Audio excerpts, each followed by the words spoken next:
Dan inilah Donghua Series Return of Immortal. Cerita kali ini akan berfokus kepada keluarga Yun, sebuah keluarga yang dibilang kuat banget enggak, tapi dibilang lemah juga iya. Usut punya usut, di dalam keluarga Yun ternyata terdapat banyak sekali konflik internal, di mana setelah menghilangnya Yun Xingyan dan cacatnya sang jenius keluarga yaitu Yun Xuan, 4 tetua besar keluarga mulai mencoba mengkudeta posisi patriark.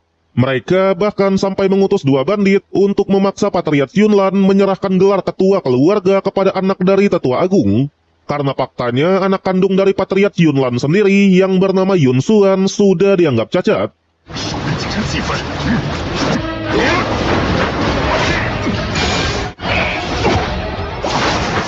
Namun alih-alih menyerah, Patriark Yunlan justru memilih untuk melawan. Beliau menegaskan daripada menyerahkan posisi Patriark kepada anak tetua agung, lebih baik dirinya menunggu kepulangan dari Yun Xingyan. Dan ternyata, sejak awal Patriark Yunlan memang sudah mengetahui niat busuk dari keempat tetua tersebut. Yun Yanxing, putra tetua agung, adalah sosok yang kejam sekaligus licik. Bahkan diam-diam, ia sudah bersekongkol dengan keluarga Lin yang notabene merupakan musuh abadi dari keluarga Yun. Sampai di tengah pertarungan itu, Yun Xingyan akhirnya muncul. Di dalam keluarga ini, Xingyan adalah tuan muda dari keluarga Yun, sedangkan Patriark Yunlan sendiri adalah pamannya.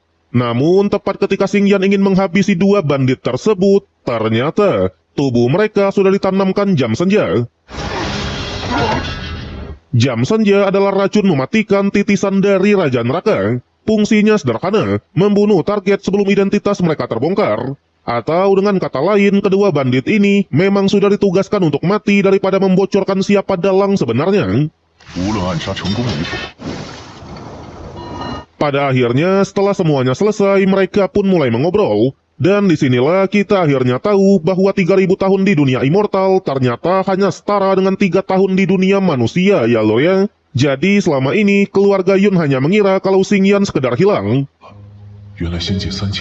Namun, sang paman juga memberikan satu kabar buruk yang lain. Ayah, ibu, dan adik perempuan Xingyan yang bernama Chai ternyata juga ikut menghilang. Tak ada yang tahu apa yang sebenarnya sudah terjadi. Mereka hanya meninggalkan sebuah lencana untuk Xingyan. Dan lencana itu memiliki simbol sekte pedang langit. Sekte pedang langit sendiri dikenal sebagai aliran terkuat di seluruh benua bintang. Pengaruh mereka benar-benar sangatlah besar. Bahkan dinasti Tian Yuan dan 8 dinasti lainnya juga berada di bawah kekuasaan dari sekte tersebut. Namun sampai saat ini tak ada seorang pun yang mengetahui lokasi asli dari sekte pedang langit. Mendengar semua itu, Xingyan justru tetap tenang, karena menurutnya jika keluarganya berada di tempat itu, maka setidaknya mereka masih aman. Meski begitu, Xingyan tetap bertekad untuk memulihkan kultivasinya secepat mungkin demi mencari keberadaan keluarganya. Tak lama kemudian, kita pun diperkenalkan oleh 4 tetua besar dari keluarga Yun. Dan ketika melihat Xingyan benar-benar kembali, mereka langsung saling menyindir satu sama lain. Bahkan para tetua itu malah blunder sendiri dan tanpa sadar membocorkan kalau Yun Yanxing lah yang mengutus 2 bandit kemarin. Pada akhirnya, sambil memperlihatkan kultivasinya yang baru mencapai tingkat bintang tahap ketiga, Xingyan langsung menantang Yanxing untuk bertarung secara adil. Mendengar itu, semua pihak pun langsung sepakat, di mana pertarungan akan diadakan 7 hari lagi, dan siapapun yang menang akan menjadi patriark baru dari keluarga Yun. Tapi sebelum itu, Xingyan menghampiri Yun Xuan terlebih dulu, tuan muda sekaligus pupunya juga. Dan ternyata kondisi Yun Xuan saat ini benar-benar sangatlah parah. Lautan kesadarannya rusak total, sementara salah satu lengannya juga sudah patah permanen. Itulah sebabnya dirinya dianggap cacat oleh keluarga.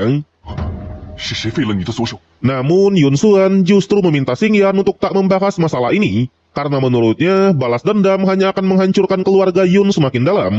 Meski begitu, sebagai mantan Kaisar Immortal, Xingyan meyakinkan kalau ia pasti akan menyembuhkan kakaknya itu dan pasti akan membalaskan dendam. Bahkan sebagai langkah awal, Xingyan pergi menuju pavilion pil milik keluarga Yun. Dengan pengalaman 3000 tahun di dunia Immortal, Xingyan ternyata juga merupakan seorang alkemis hebat yang mampu menciptakan berbagai pil. Setelah itu, dirinya lanjut pergi menuju pavilion teknik untuk mempersiapkan duel melawan Yanxing. Pavilion tersebut dijaga oleh salah satu tetua besar yang bernama Yun Changlong. Melihat Xing Yan yang langsung menuju ke lantai tertinggi, tetua Changlong benar-benar sangatlah kesal dan mencoba menghentikannya. Namun yang terjadi malah sebaliknya. Seluruh teknik di tempat itu justru berkumpul sendiri di hadapan dari Yun Xingyan. Seolah-olah mereka lah yang ingin dipelajari oleh Yun Xingyan. Ternyata setiap teknik di sana memiliki kesadaran spiritual. Dan jika mereka menemukan pemilik yang cocok, mereka akan dengan sukarela menyerahkan diri. Tentu meski semua teknik di tempat ini hanyalah teknik di tingkat rendah, namun untuk menghadapi Yan Xing itu sudah lebih dari cukup. Pada akhirnya, Xing Yan memilih beberapa teknik, termasuk teknik langkah monyet yang terkenal sangatlah cepat. Dan kebetulan, karena tetua Changlong sempat mencoba menyerangnya, Xing Yan langsung sekalian mengetes beberapa teknik pilihannya tadi. Singkat cerita, 7 hari pun sudah berlalu, disaksikan oleh patriarch, 4 tetua besar, serta ratusan murid keluarga. Jadi inilah Yun Yanxing, sosok yang kejam, arogan, dan sudah di ranah bintang tahap ke-7. Layaknya orang sombong pada umumnya, di depan semua orang, Yanxing dengan percaya diri menyatakan kalau tujuannya bukan hanya menjadi patriarch keluarga, melainkan menguasai seluruh kota Tianyu. Dan ternyata hampir semua murid di keluarga tak menyukai sifat arogan tersebut. Mereka bahkan khawatir jika Yanxing benar-benar jadi patriarch, maka masa depan keluarga Yun pasti akan sangatlah suram. Sampai pada akhirnya Yun Xingyan pun muncul di sana. Dan kali ini sang mantan kaisar immortal itu siap meluluhlantahkan bocah arogan tersebut, ya lor ya. Dengan ini duel pun resmi dimulai. Pertarungan mereka berlangsung sangatlah sengit, jual beli serangan, adu pedang dan adu mental. Namun di tengah pertarungan, Xing Yan mulai menyadari sesuatu yang janggal. Yang ternyata selama ini, Yanxing sudah menjadi kacung keluarga Lin demi mendapatkan teknik dan kekuatan. Tapi sayangnya, di hadapan sarung pedang Zantian, teknik itu bukanlah apa-apa. Dalam sekejap saja, teknik tarian ribuan ular milik Yanxing berhasil dipatahkan dengan sangatlah mudah. Dan disinilah kelemahan Yanxing akhirnya bisa diungkap. Cara berkultivasinya terlalu dipaksakan. Selama ini Yanxing hanya mengandalkan pil untuk menerobos ranah. Akibatnya, tubuh fisiknya tidaklah kuat dan pondasi kultivasinya sangatlah rapuh. Pada akhirnya, di hadapan semua orang termasuk ayahnya sendiri, Xing Yan langsung mengeksekusinya di tempat itu, ya kan? Sontak saja, 4 tetua besar keluarga Yun pun marah besar. Mereka benar-benar tidak percaya, bagaimana mungkin Yanxing yang berada 3 tingkat di atas Xing Yan bisa kalah begitu saja.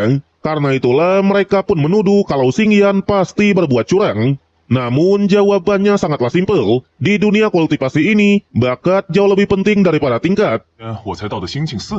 Tapi belum sempat adu bacotan, kali ini mereka pun kedatangan satu tamu yang lain. Beliau adalah Lin Beihua, tuan muda dari keluarga Lin sekaligus sosok yang menghancurkan Yun Xuan dulu.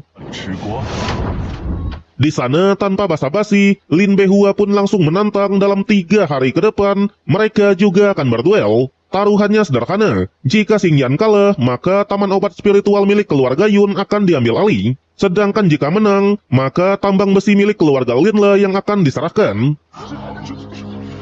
Meski begitu, Xing Yan membuat satu taruhan lagi. Jika ia menang, maka Lin Beihua harus bersujud dan meminta maaf kepada Yun Xuan. Mendengar itu, suasana pun langsung memanas. Namun Lin Beihua tetap menerima taruhan tersebut. Kemudian pada malam harinya, saat Xing Yan sedang bersantai dan berendam, tiba-tiba muncullah seorang wanita cantik yang kita sebut aja sebagai Mawar. Usut punya usut, 3 tahun yang lalu, Xing Yan memang memiliki hubungan spesial dengan Mawar. Tapi 3 tahun yang lalu juga lah, karena paksaan dari keluarganya, Mawar disuruh menikah dengan keluarga Ouyang. Masalahnya, bukannya menolak, Mawar malah menyetujui dan meninggalkan Xing Yan begitu saja. Dan sekarang, karena keluarga Ouyang tak memberi kepastian, Mawar mencoba mendekati Xing Yan lagi. Sayangnya, kali ini Xing Yan lah yang menolak keras. Ia bahkan menyesalkan kenapa 3 tahun yang lalu bisa jatuh hati kepada wanita seperti itu, ya kan? Waduh. Tapi terlepas dari semua itu, konflik keluarga masih terus berlanjut. empat tetua besar kali ini memerintahkan puluhan murid untuk membunuh Xingyan diam-diam. Untungnya, tepat di saat itu jugalah Yun Meng, pembunuh nomor satu dari keluarga Yun, datang ke sana. Di mana karena ia memiliki hubungan baik dengan Xingyan, Yun Meng langsung menghabisi seluruh murid tersebut. Dan gilanya lagi, Yun Meng bahkan tak menyentuh musuhnya sama sekali. Beliau hanya menggunakan tekanan mental dan menghindar agar para murid itulah yang saling membunuh satu sama lain. Barulah terungkap kalau dulu saat masih kecil, Yun Meng dibuang oleh orang tuanya sendiri. Namun ayah Xingyan lah yang menyelamatkannya. Karena itulah, Yun Meng bersumpah setia kepada keluarga Yun sampai titik darah terakhir. Dan setelah lama tidak bertemu, Xingyan pun memberikan hadiah spesial kepada Pak Tua Yun Meng, di mana ia membantu Yun Meng menerobos ranah kultivasi. Ternyata selama ini kultivasi Yun Meng sudah terhenti karena terlalu banyak membunuh orang. Utang darah dan karma buruknya sudah menumpuk terlalu banyak. Akibatnya, aliran energi yang ada di tubuhnya jadi tersumbat dan perlahan menghancurkan dirinya sendiri. Dan kalau dibiarkan terus-menerus, Yun Meng bahkan bisa mati kapan saja. Namun, berkat pengalaman Xingyan sebagai mantan kaisar immortal sekaligus alkemis yang legendaris, ia pun berhasil menyembuhkan Pak Tua Yun Meng. Sontak, Yun Meng langsung sangatlah senang. Bahkan ia sampai menyinggung soal asosiasi alkemis yang katanya tak ada apa-apanya dibanding Xingyan. Dan lucunya lagi nih lor, ketua asosiasi alkemis saat ini ternyata dulu hanyalah bawahan Xingyan ketika masih berada di dunia immortal. Di sana sebelum pergi, Xingyan menyuruh Yun Meng untuk membeli beberapa bahan yang ia butuhkan. Sebagai gantinya, Xingyan juga memberikan resep pil khusus agar Pak Tua Yun Meng bisa meningkatkan ranahnya lagi. Setelah itu, Xingyan pergi ke sebuah kedai pembunuh bayaran. Di sanalah ia bertemu dengan sepupunya sendiri yang bernama Yun Feifei. Feifei adalah anak dari salah satu tetua besar di keluarga Yun. Namun berbeda dengan ayahnya yang sangat licik, Feifei justru memiliki hati yang baik. Ia bahkan sangat akrab dengan Yun Xingyan. Sayangnya belum sempat mereka menikmati makanan bersama, empat tetua besar pun kembali muncul. Di sana, Feifei langsung dipaksa pulang. Sementara tujuan dari para tetua ini sudah sangatlah jelas. Mereka datang untuk membalaskan dendam dari Yanxing kemarin, ya kan?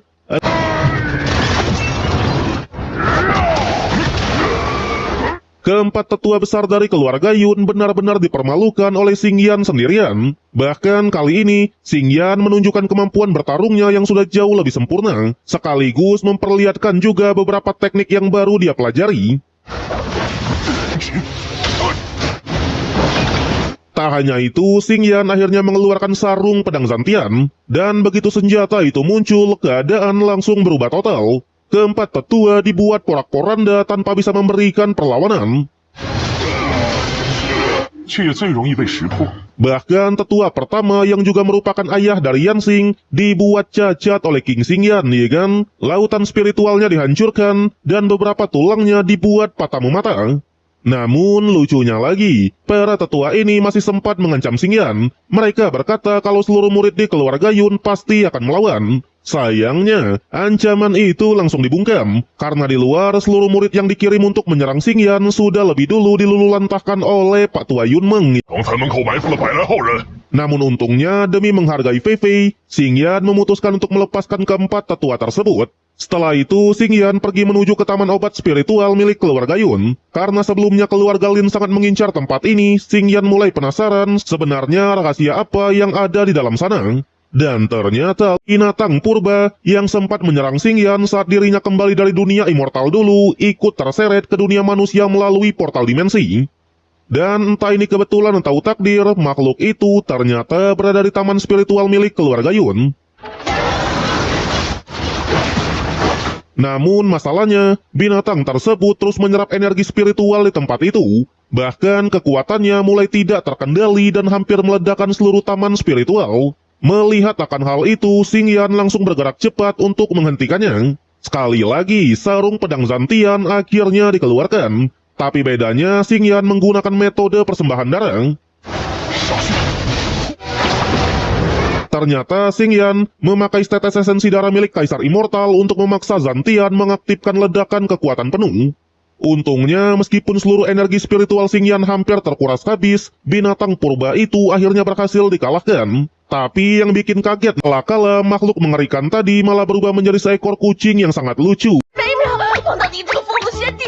Dan disinilah Xingyan akhirnya sadar alasan sebenarnya keluarga Lin mengincar taman spiritual ternyata karena keberadaan dari kucing tersebut. Meski begitu, karena situasinya sudah seperti ini, Xingyan justru ingin menjadikannya sebagai hewan spiritual. Pada awalnya, karena kucing ini adalah binatang purba kekacauan yang lahir dari kekacauan murni, garis keturunannya benar-benar sangat berbeda dan tak akan bisa ditundukkan oleh siapapun. Meski begitu, Xingyan masih punya satu metode spesial, yaitu hak istimewa seorang kaisar immortal. Ternyata dari 10 kaisar immortal di dunia dewa, masing-masing memiliki kemampuan unik. Dan salah satu hak istimewa dari Xingyan adalah menjadikan makhluk apapun sebagai budak kaisar. Begitu kontrak dibuat, makhluk tersebut harus tunduk pada tuannya, bahkan harus rela mengorbankan nyawanya sendiri. Alhasil, mau tak mau, si kucing hanya bisa pasrah menerima nasibnya ini. Tapi siapa sangka nih lor, kontrak budak kaisar ternyata juga memulihkan seluruh luka dan tubuh dari si kucing. Alhasil, makhluk yang awalnya menolak keras, sekarang malah berterima kasih kepada Xingyan. Bahkan ia siap melayani Xingyan sepenuh hati, dan sejak saat itu Xingyan memberinya nama baru yaitu Siling. 我没想到进化后这么舒服。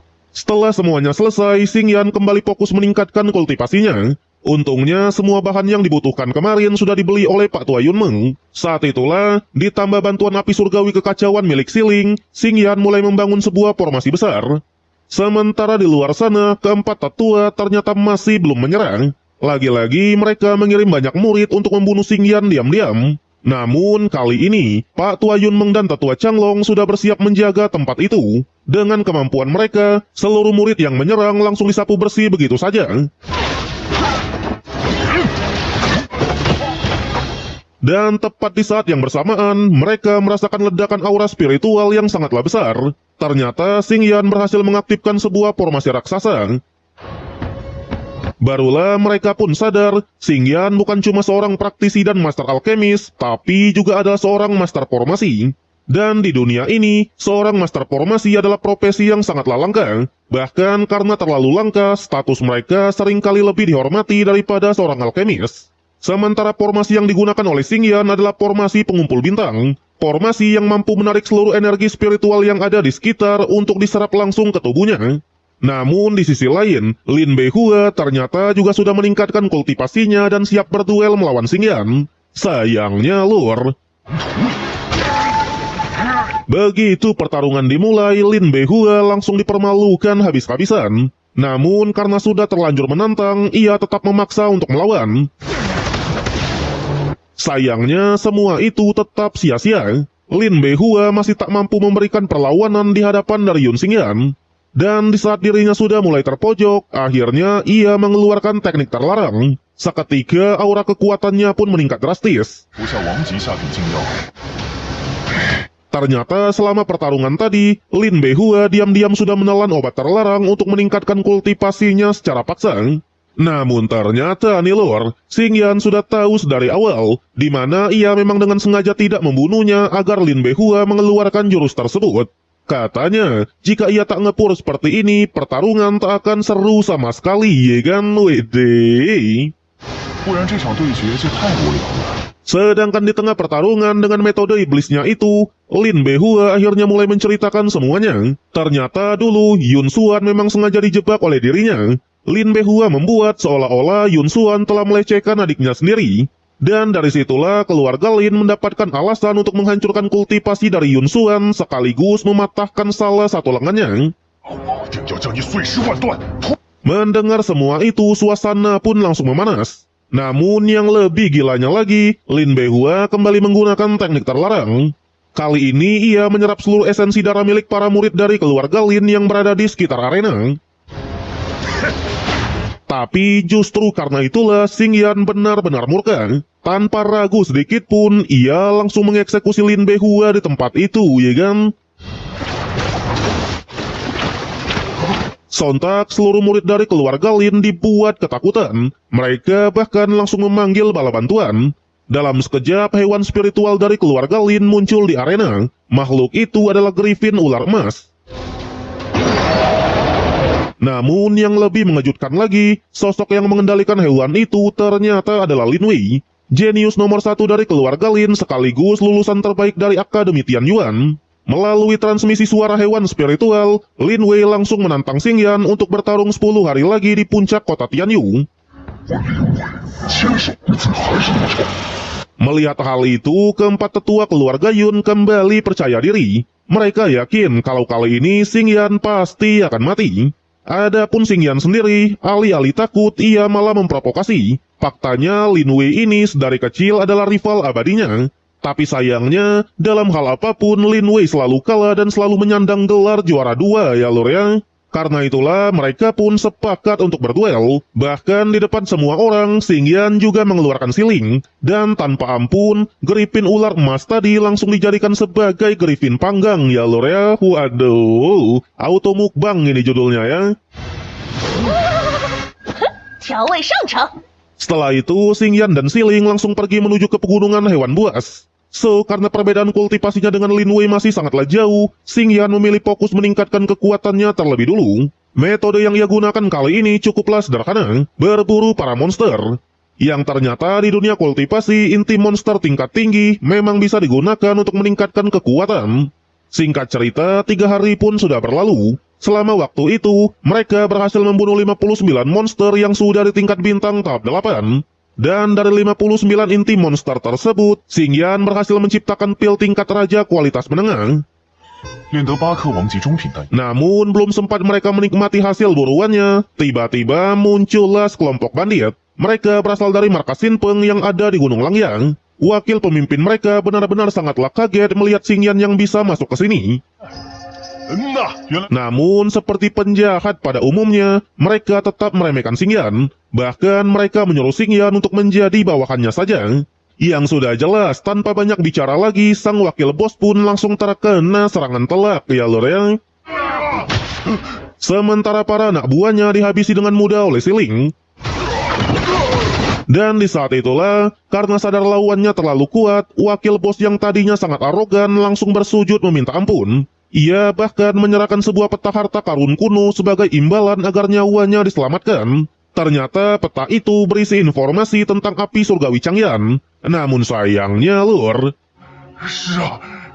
karena wakil bos tadi masih mencoba bermain licik, Xingyan tetap mengeksekusinya di tempat itu. Singkatnya, Xingyan langsung berangkat menuju ke lembah kabut, tempat di mana api surgawi Changyan disegel. Dan perlu kalian tahu nih lur, api surgawi Changyan adalah salah satu api surgawi peringkat 20 besar. Bahkan di antara 10 kaisar immortal, hanya Kaisar Suyuan yang pernah memiliki api surgawi. Itu pun cuma peringkat 49. Karena itulah, jika Xingyan berhasil mendapatkan api tersebut, ia yakin pasti bisa kembali ke puncak kekuatannya lagi. Namun masalahnya, lembah kabut ternyata tidaklah sederhana. Di sana telah dipasang formasi pembunuh dan formasi pengunci naga. Untungnya, sebagai seorang master formasi, Xingyan mampu menghancurkan 18 titik inti dari formasi tersebut. Dan benar saja, di sanalah ia menemukan lokasi dari api surgawi Changyan. Namun ternyata, layaknya api surgawi peringkat tinggi, Changyan sudah memiliki kesadaran sendiri. Ia adalah api karma yang telah hidup selama ribuan tahun. Yang ternyata, api Changyan bisa tersegel di tempat ini karena ia disegel oleh Feng Wujiguang atau Dewa Pedang di masa lalu. Dulu Feng Wujiguang pernah bersumpah bahwa tak akan ada siapapun yang bisa menghancurkan formasi ini. Artinya Changyan akan terkurung selamanya. Namun setelah melihat Xingyan berhasil menghancurkan segel di sana, bukannya berterima kasih, Changyan malah langsung menyerangnya. Sayangnya lur, di hadapan mantan Kaisar Immortal, serangan seperti itu jelas belumlah cukup. Alih-alih menghindar, Xingyan malah sengaja menyerap api Changyan ke dalam lautan kesadarannya.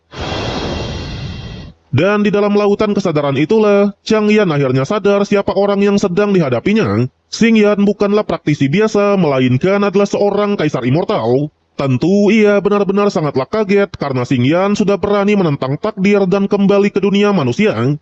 Meski begitu, sadar kalau kultivasi Xingyan sudah turun drastis, api Changyan tetap mencoba untuk melawan dan mengambil alih tubuh tersebut. Tapi tetap saja hal itu sia-sia ya lur ya.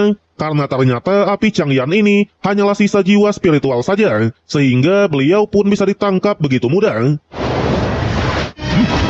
Pada akhirnya api Changyan langsung memohon ampun. Ia juga mengungkapkan kalau dulu Dewa Pedang Feng Bujiguang telah membawa tubuh aslinya ke Akademi Bintang Langit. Jadi kalau Xingyan ingin mendapatkan kekuatan Changyan secara utuh, maka ia harus pergi ke akademi tersebut. Akademi Bintang Langit sendiri adalah akademi tertua di dinasti Tianyuan, di mana akademi itu didirikan 3000 tahun yang lalu oleh Dewa Pedang itu sendiri.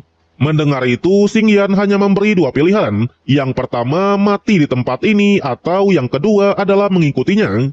Sudah jelas ya lur ya, api Changyan langsung memilih untuk ikut bersama Xingyan. Saat itulah Xingyan memberikan teknik tingkat langit kepadanya, sekaligus meyakinkan selama tubuh aslinya berhasil ditemukan, maka api Changyan bisa mendapatkan kembali seluruh kekuatannya.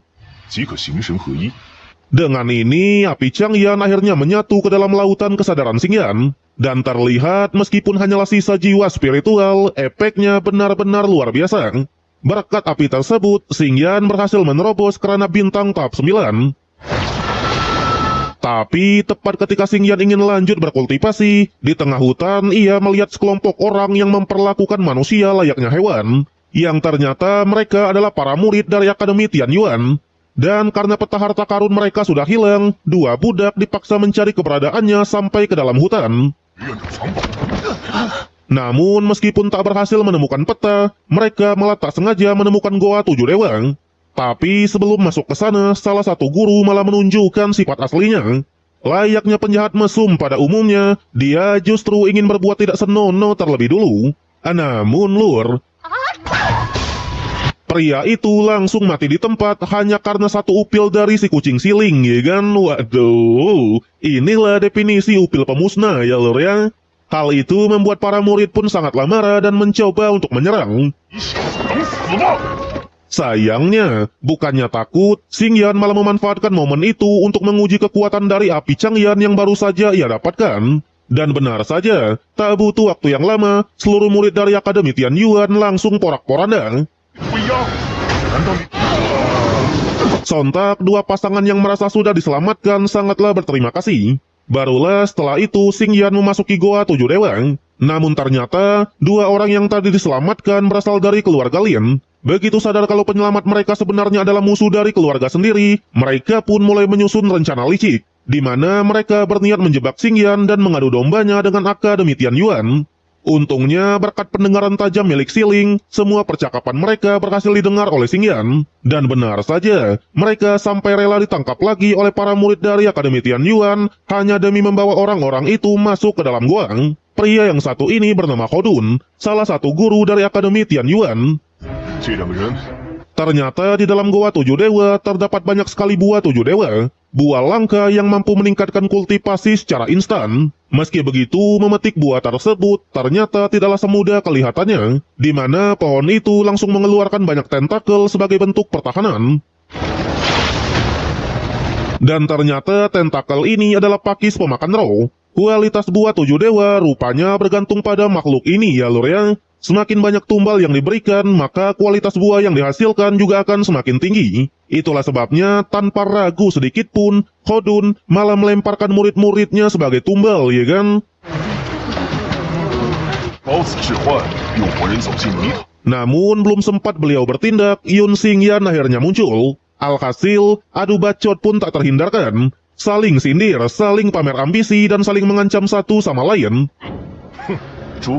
Dan disinilah terungkap, Hodun ternyata hanyalah guru halaman luar di Akademi Tianyuan. Dan karena sistem akademi yang penuh ketidakadilan, Hodun bahkan tak marah sama sekali saat tahu guru sebelumnya dibunuh oleh Xingyan. Baginya dunia kultivasi memang seperti itu, yang lemah akan diinjak dan yang kuat akan menentukan segalanya.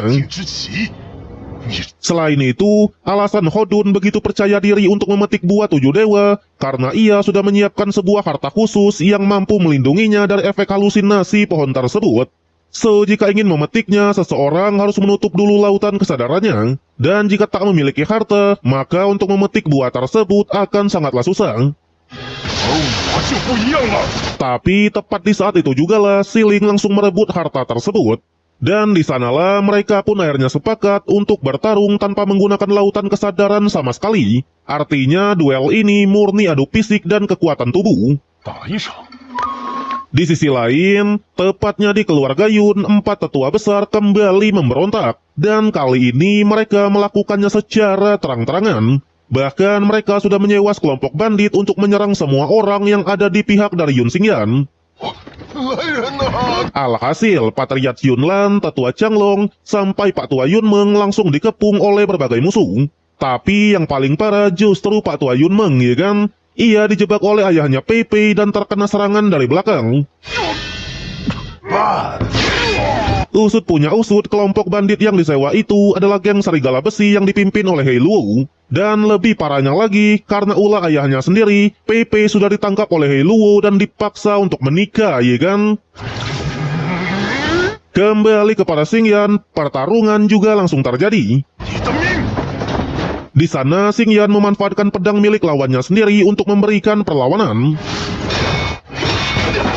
Dan ternyata, selama 3000 tahun berada di dunia immortal dulu, Xingyan bukan cuma melatih kultivasi, tapi juga melatih tubuh fisiknya tanpa henti. Itulah sebabnya, meskipun tanpa kekuatan spiritual, ia tetap mampu mendominasi. Di momen itulah, karena merasa terdesak, Hodun langsung nekat mendekati pohon dewa dan memetiknya secara paksa. Dan tanpa disangka, meskipun sempat diganggu oleh pakis pemakan roh, Hodun beneran berhasil mendapatkan satu buah dan langsung menelannya. Tapi lur, bukannya menjadi lebih kuat, Hodun malah terkena halusinasi yang mengerikan. Ia melihat dirinya dikepung oleh mayat para murid yang tadi ia korbankan sendiri. Dan di sanalah rasa takutnya benar-benar meledak. Bahkan saking paniknya, Hodun sampai menebas kedua kakinya sendiri sebelum pada akhirnya mati mengenaskan di tempat itu, ya lor ya.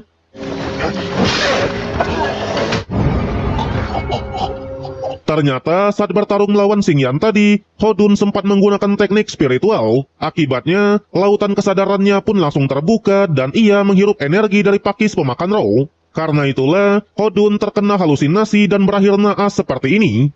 Sementara itu, pakis pemakan roh justru menyerahkan 3 buahnya kepada Xingyan. Bahkan bukan cuma itu, monster tersebut juga memberikan hadiah tambahan berupa jamur Lingzi. Jamur Lingzi adalah harta yang sangat langka karena khasiatnya yang luar biasa. Tapi, gitu ya lor ya, baunya aja yang bikin iman goyah, ya kan? Waduh.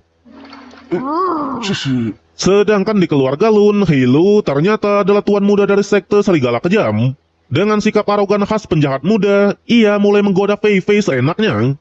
怎么狠得下心去？ Namun Fei Fei langsung melawan. Ia bahkan mengancam begitu Xingyan kembali, seluruh geng Heilu pasti akan musnah. Hal itu membuat Heilu pun semakin marah. Namun tepat di saat yang sama, dengan seruling saktinya, Yun Xuan akhirnya muncul. 你的手怎么整？ Dialah yang segera menyelamatkan Fei Fei.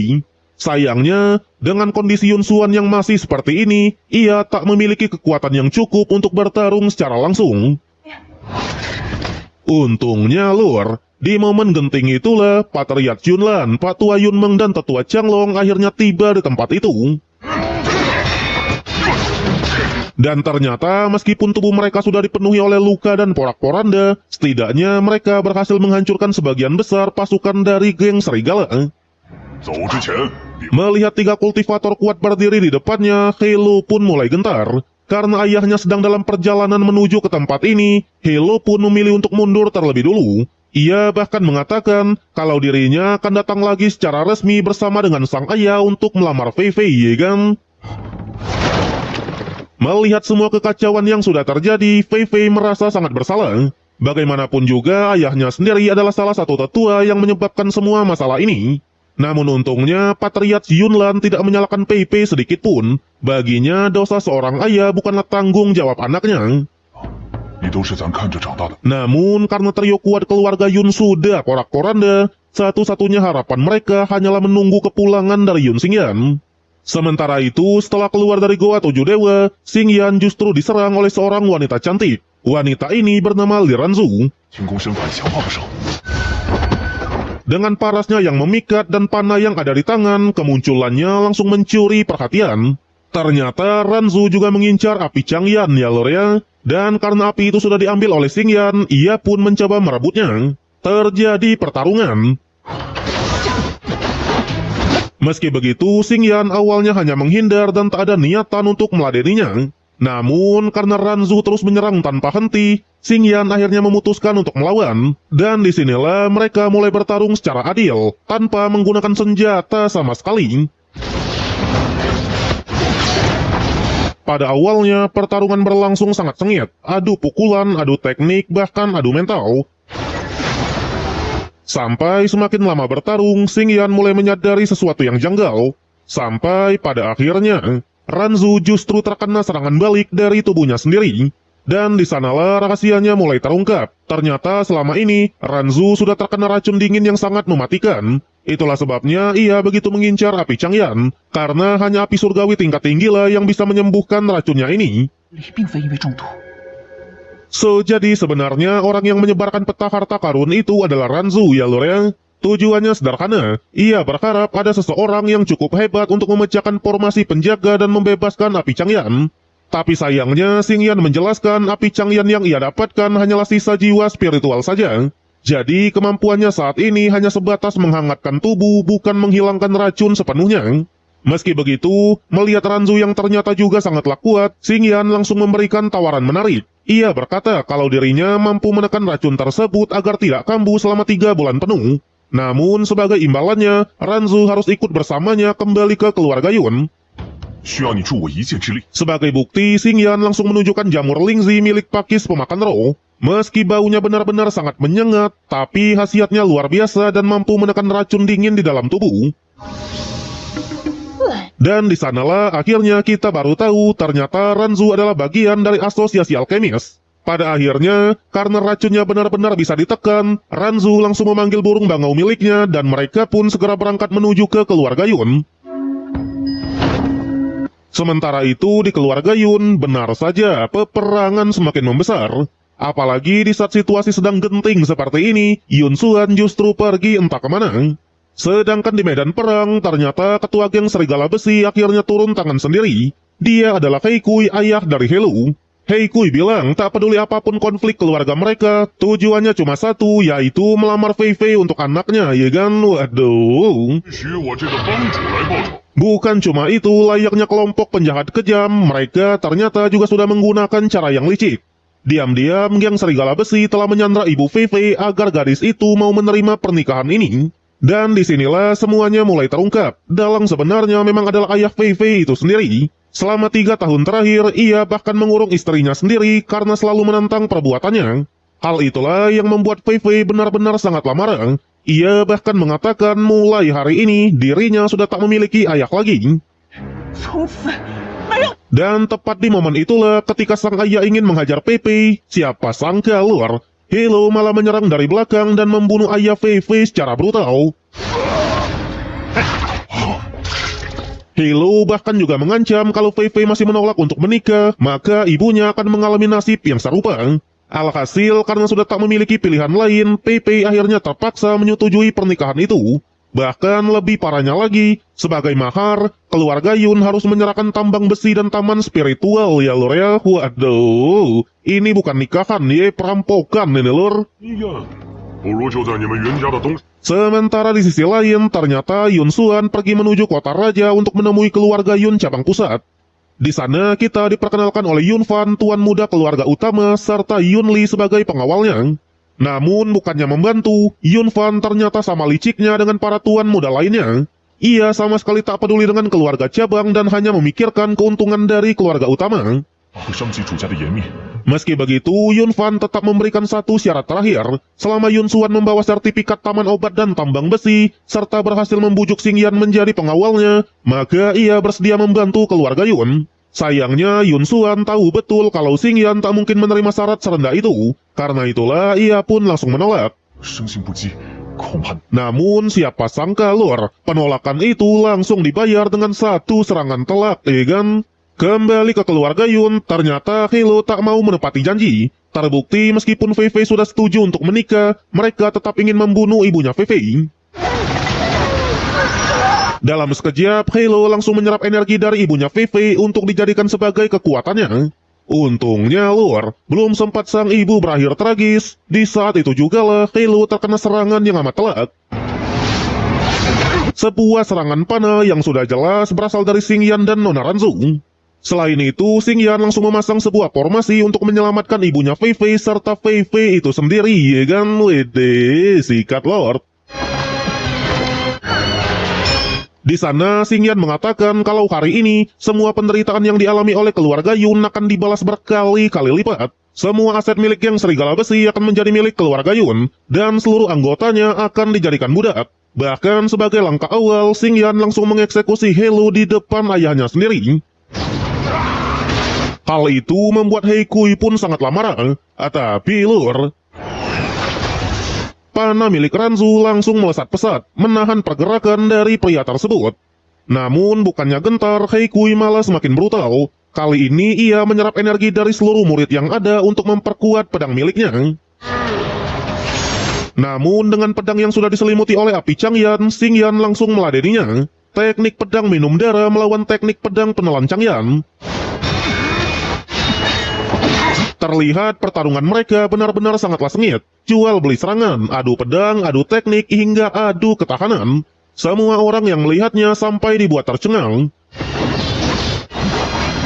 Sementara di sisi lain, lebih tepatnya di keluarga Lin, seorang bawahan melaporkan kalau rencana mereka sudah gagal total. Faktanya di hadapan Xingyan, seluruh geng Serigala Besi sudah porak-porandang. Mendengar itu, Lin Wei selaku tuan muda keluarga Lin, sekaligus murid kesayangan dari wakil kepala Akademi Tian Yuan benar-benar sangat marah. Dan ternyata Lur, alasan geng Serigala Besi berani bertindak sejauh ini karena mereka memang di-backing langsung oleh Lin Wei. Jelas setelah semua kekacauan ini terjadi, Lin Wei sendiri akhirnya memutuskan untuk turun tangan. Kembali ke pertarungan, duel antara Xingyan dan Hei Kui masih terus berlanjut. Sampai akhirnya, Hei Kui mengeluarkan potensi penuh dari teknik pedang minum darah. Dalam sekejap, hujan pedang langsung memenuhi langit dan menghujani King Xingyan kita. Dengan mengandalkan sarung pedang Zantian, semua serangan itu ternyata bisa diserap begitu saja. Hal itu membuat Hei Kui pun semakin frustasi. Sampai pada akhirnya, ia mengeluarkan kartu as terakhirnya, menyerap seluruh darah di sekitar, menyatu dengan pedang dan menunjukkan wujud iblis yang sebenarnya. Dengan ini, pertarungan menjadi semakin brutal. Bahkan beberapa bangunan sampai hancur tak karuan akibat bentrokan mereka, ya kan? Namun untungnya, sebelum keadaan semakin kacau, satu panah dari Ranzu akhirnya menghentikan semuanya. Faktanya Lur, dengan satu panah saja yang mengarah ke kepala, Hei Kui langsung mati di tempat, ya kan? Wede, the real headshot ini mah. Kemudian, tanpa disangka tanpa diduga, Xingyan malah mengeluarkan teknik terlarang juga. Bedanya ini bukan untuk bertarung, melainkan untuk menyembuhkan. Di mana Xingyan rela menggunakan darah Kaisar Immortal demi memulihkan semua luka dari para murid di keluarga Yun. Xingyan bilang apa gunanya berkultivasi jika tak digunakan untuk melindungi keluarga sendiri? Apa gunanya menjadi kuat jika tak berguna untuk keluarganya? Dengan itu, meskipun kultivasinya harus menurun, semua murid yang sebelumnya terluka parah langsung bangkit kembali. Saat itulah Xingyan memerintahkan semuanya untuk menangkap sisa anggota dari geng Serigala Besi. Keluarga Yun yang sebelumnya berada di ujung tanduk, sekarang langsung membalikan keadaan. Meski begitu, untuk keempat tetua yang sudah berkhianat, Xingyan tetap tak memberi ampun sedikit pun. Mereka semua langsung dieksekusi di tempat itu. Barulah setelah itu, Xingyan mulai menyembuhkan Ibu Fei Fei yang ternyata sudah terkena racun mematikan. Dikatakan karena racunnya sudah terlalu parah, Xingyan hanya bisa menggunakan metode racun melawan racun. Namun, selama sang ibu bisa beristirahat total, penyakit itu pasti akan disembuhkan. Di sana pula, Xingyan mengatakan kalau dalam 3 hari ke depan, ia akan fokus membuat pil pemulihan demi membangkitkan kembali keluarga Yun. Sedangkan di keluarga utama Yun, berita musnahnya geng Serigala Besi akhirnya sampai ke telinga Yunlan. Namun, Yunlan tak peduli akan hal itu. Katanya, ia masih memiliki 1000 cara untuk menundukkan pria tersebut. Bahkan sebagai langkah awal, Yunlan menyuruh pengawalnya untuk mengantarkan Yun Xuan yang sudah terluka parah. Kemudian karena 3 hari sudah berlalu, kini tibalah duel penentu antara Xingyan dan juga Lin Wei. Layaknya rival abadi yang sejak kecil selalu bersaing, keduanya langsung saling menyindir satu sama lain. Lin Wei membahas Yun Xuan yang sudah dihancurkan habis-habisan oleh Yun Fan. Bahkan urat-urat tubuhnya disebut putus semua. 那个全身经脉寸断， Namun Xingyan sama sekali tidak terpancing emosi, karena katanya urusan Yun Fan akan ia selesaikan sendiri. Sebaliknya, Xingyan langsung menyinggung soal gelar juara 2 yang sejak kecil disandang oleh musuhnya itu. 留一点活路。 Pada akhirnya, karena suasana sangat memanas, pertarungan mereka pun resmi dimulai. Pertarungan itu juga langsung dimanfaatkan oleh para warga sekitar. Ada yang sibuk memasang taruhan, ada juga yang melukis momen pertarungan untuk dijual ya lur ya. Namun untuk jalannya duel sendiri benar-benar didominasi penuh oleh King Xingyan.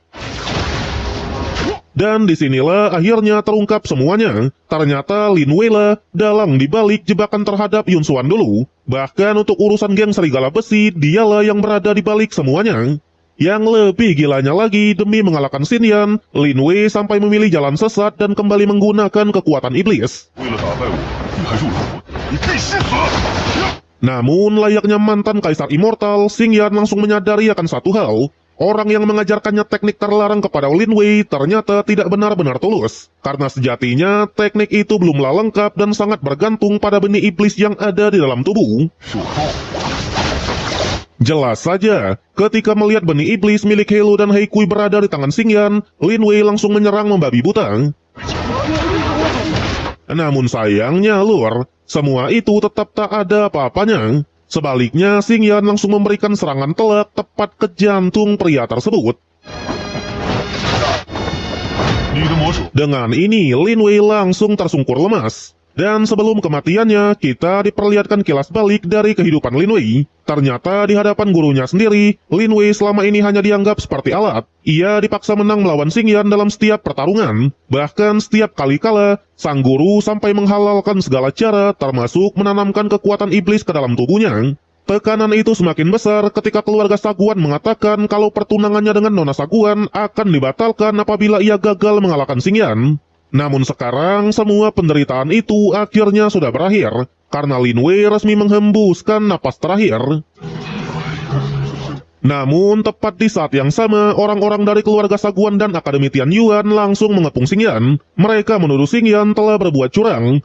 Tapi dengan santainya, Xingyan justru membongkar sebuah fakta kalau Lin Wei sudah menggunakan teknik iblis. Bahkan karena para pasukan itu masih terus memaksa, Xingyan tidaklah segan-segan untuk membakar mereka semua. Namun lur, layaknya template dari Donghua ini, satu musuh selesai muncul musuh yang baru ya kan? Kali ini pengawal Yun Li dan Yun Fan akhirnya muncul dan menyinggung Xingyan. Sontak layaknya tuan muda yang arogan, gaya datangnya aja sampai disiapkan kursi dan minuman ya lur ya, waduh. Tentu tujuannya menemui Xingyan hanya untuk satu alasan, yaitu menjadikannya sebagai pengawal. Tapi dengan tawa lepasnya, Xingyan hanya bilang, jangankan tuan muda, jika kakek serta buyutnya yang datang ke sini, Xingyan tak akan setuju sama sekali. 你喜欢做狗吃屎。 Hal itu memicu kemarahan besar dari tuan muda Yunlan. Bahkan beliaulah yang menantang Xingyan untuk berduel.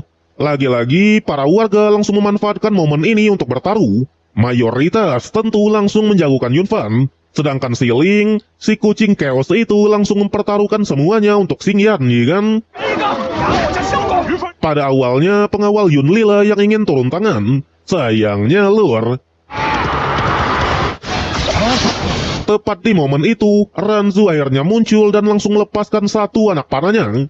Dengan paras cantik dan serangannya yang mematikan, Ranzu lah yang membereskan Pak Tua itu. Sontak, Yunlan yang tadinya sangat arogan, sekarang langsung ketakutan. Bahkan beliau sampai mencoba melarikan diri. Sayangnya, Xingyan tak mau melepaskannya begitu saja dan langsung mengepung pria tersebut. Namun lur, layaknya villain sejati, Yunlan sudah mempersiapkan semuanya. Kali ini ia sampai mengorbankan pengawalnya sendiri demi melepaskan ribuan serangga beracun.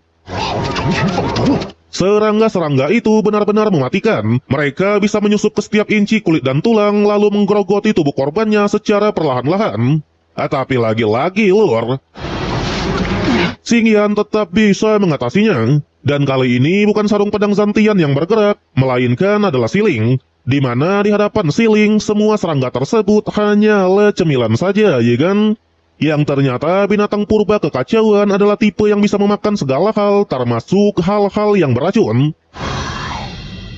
Namun tetap saja beliau menolak untuk menyerang. Spesial yang kali ini sebagai kartu terakhirnya, ia mengeluarkan teknik api darah pemakan iblis. Sebuah teknik terlarang yang membakar seluruh energi vital penggunanya. Ia berkata meskipun harus mati, setidaknya Xingyan juga ikutan mati. Sayangnya, di hadapan api kekacauan milik Siling, teknik itu tetap tak berarti apa-apa. Pada akhirnya, Yun Fanle yang justru porak-poranda dan terbakar habis di tempat itu, ya kan? Dan jelas saja, para warga yang tadinya bertaruh langsung rugi total. Sedangkan Siling malah menang taruhan besar, ya kan? Waduh. Kemudian di puncak gunung yang indah, Xingyan dan Ranzu pun mulai mengobrol. Yang ternyata alasan Xingyan meminta bantuan Ranzu bukan serta-merta untuk mengatasi para cecunguk saja. Faktanya dengan kembalinya dirinya pasti memancing banyak musuh lama. Karena itulah Xingyan mengajak Ranzu untuk terus bekerja sama. Xingyan berjanji selama ia berhasil menemukan tubuh asli dari api Changyan, maka racun yang ada di tubuh Ranzu akan benar-benar menghilang. Namun sebagai gantinya, Ranzu harus meminjamkan token asosiasi alkemis miliknya. 再多帮你3个月寒毒不？ Keduanya pun sepakat dan mereka pun akhirnya bubar. Singkat cerita, beberapa hari pun sudah berlalu. Setelah semua kejadian itu, kota Tianyu kini sepenuhnya berada di bawah penguasaan keluarga Yun. Para antek-antek dari geng serigala besi sudah dijadikan budak oleh keluarga Yun. Selain itu, berkat pengobatan dari Xingyan, kondisi Yun Xuan juga akhirnya pulih total. Dan ternyata lur, karena Xingyan sama sekali tak tertarik dengan posisi patriark keluarga, gelar itu akhirnya diberikan kepada Yun Xuan. 之汉，我已经没什么如此珍贵的体。 Sedangkan Xingyan sendiri akan memulai perjalanan baru menuju Akademi Bintang Langit demi mencari tubuh asli dari api surgawi Changyan. Sebelum pergi, demi memastikan keamanan dari keluarga Yun, Xingyan sampai meletakkan token asosiasi alkemis di depan gerbang keluarga. Dengan ini, ia pun berpamitan kepada Yun Xuan dan Fei Fei sekaligus menitipkan salam untuk para paman-pamannya. Singkat cerita, Xingyan akhirnya tiba di kota Jiuguang, tempat Akademi Bintang Langit berada. Dikatakan, meskipun dari segi popularitas, Akademi Tianyuan jauh lebih terkenal karena didukung langsung oleh kerajaan, tapi Akademi Bintang Langit sendiri juga bukan tempat sembarangan. Saat itulah api Changyan akhirnya muncul dan mengatakan kalau tubuh aslinya memang benar berada di tempat ini. Dan setelah diselidiki, tubuh asli api tersebut ternyata tersegel jauh di bawah tanah.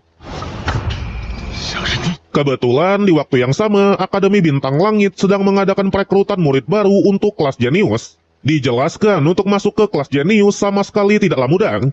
Faktanya, kalau murid kelas biasa bisa mencapai ribuan orang setiap tahunnya, maka murid kelas jenius hanya berjumlah beberapa puluh saja. 居然是万里挑一的奇才呀！ Sampai pada akhirnya Xingyan pun maju ke depan untuk mendaftar. Namun pada awalnya lur, karena kultivasinya masih berada di ranah bintang tahap 9, semua orang langsung mentertawakannya. Bahkan guru penguji itu sendiri sampai meremehkannya, karena dengan kultivasi yang serendah itu, untuk masuk ke kelas biasa sebenarnya masih belumlah cukup. Meski begitu, guru yang bernama Guru Hu tetap menghargai keberanian Xingyan untuk melakukan tes pertama, yang ternyata untuk ujian yang pertama adalah mengalahkan Guru Hu itu sendiri. Sudah jelas, sikap sombong Guru Hu tersebut seketika langsung dibungkam. Satu pukulan, gigi dan hidung pun patah memata, ya kan? Waduh. Hal itu membuat sang guru pun akhirnya mulai serius dan menunjukkan teknik gerakan cepat. Namun lagi-lagi, di hadapan Xingyan semua itu bukanlah apa-apa. Dalam sekejap saja Xingyan bisa membaca pergerakannya dan kembali memberikan satu serangan telak. Pada akhirnya, mau tak mau suka tak suka, Xingyan pun dibawa masuk untuk mengikuti ujian yang berikutnya. Di ujian yang kedua, Xingyan dipertemukan oleh 3 guru yang lain. Guru Sa menjelaskan kalau ujian kedua ini sebenarnya cukup sederhana, yaitu mengukur bakat seseorang menggunakan mutiara Wangji, salah satu harta karun dari Akademi Bintang Langit. Tapi lur, harta karun itu malah hampir dibuat mainan oleh Siling, ya kan? Waduh. So, jadi Xingyan hanya perlu meletakkan tangannya di atas mutiara tersebut. Nantinya mutiara akan memunculkan 4 warna yang melambangkan tingkat kultivasi seseorang. Tak hanya itu, mutiara ini juga mampu mendeteksi bakat dan potensi masa depan. Sebagai contoh, Gurusa mendapatkan warna orange, artinya kultivasinya berada di ranah bulan tahap ke-5, dan potensi bakatnya diperkirakan bisa mencapai ranah matahari tahap ke-6.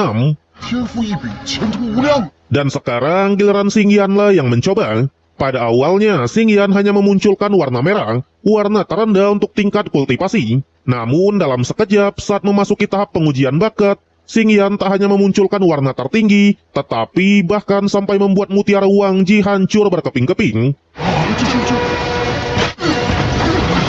Artinya bakat Xingyan telah melampaui bakat Kaisar dan secara resmi dinyatakan memiliki potensi menuju ke ranah agung, ranah tertinggi di dunia kultivasi. Dan inilah hasil dari pengalaman seorang mantan Kaisar Immortal ya lur ya, wede.